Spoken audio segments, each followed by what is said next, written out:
তো খেতে বসলাম। আর আজকে একটু ভাত নিয়ে পাশে গামলা টামলা নিয়ে বসে পড়েছি। আজকে বউর সাথে অনেক ঝগড়াঝাটি হয়েছে, বউ আজকে খাবার বেড়ে দেয়নি। তো যাকে যাক আজকে আমার কি কি মেনু একটু দেখাই তোমাদেরকে।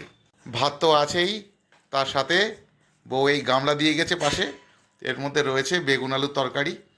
আমি করেছিলাম গত পরশু দিন, ফ্রিজে রাখা ছিল। আর একটা রয়েছে কি মাছের ঝোল, পাশে মাছ তো দেখাই যাচ্ছে, বেগুন দিয়ে বোধহয় ঝোল করেছে।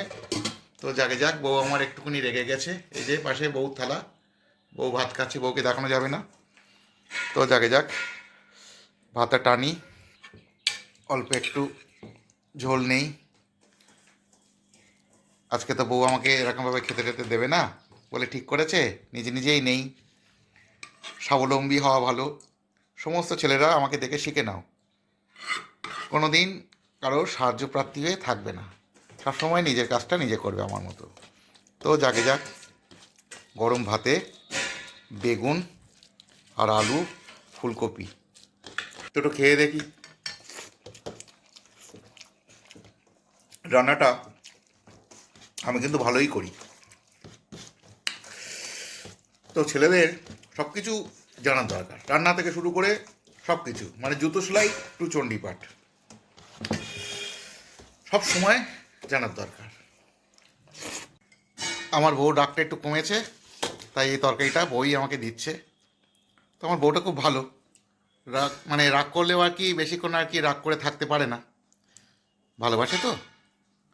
তো আজকে বউ এটা রান্না করেছে মাছের ঝোল, একটু সুন্দর করে ঝোল টোল থেকে দাও, একটু ফুলকপি দাও। তো যাকে যাক আজকে একটা মাছ দিচ্ছে, একটা মাত্র মাছ দিয়েছিল রাগ করে, তাই আরেকটা মাছ চেয়ে নিচ্ছি। তা বউ ভালোবেসে আরেকটা মাছও দিচ্ছে। বউর রান্নাটা একটু খেয়ে দেখি।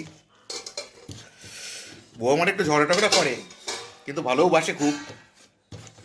একটু ঝগড়া না থাকলে না প্রেম ঠিক জমে না, ভালোবাসা ঠিক জমে না। এক জায়গায় থেকে যদি দেখো যে কেউ ঝগড়াঝাটি কিছুই করছে না, জানবে এদের মধ্যে কোনো ভালোবাসা নেই, এরা নাটক করে চলছে। আর ঝগড়াঝাটি হলে জানবে জিনিসটা নর্মাল ব্যাপার।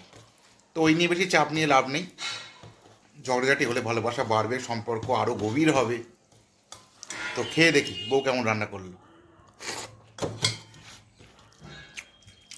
না, খুবই সুন্দর রান্না করেছে আমার বউর হাতের রান্না, অসম্ভব সুন্দর, দারুণ রান্না করেছে। আর পাশে মাছ,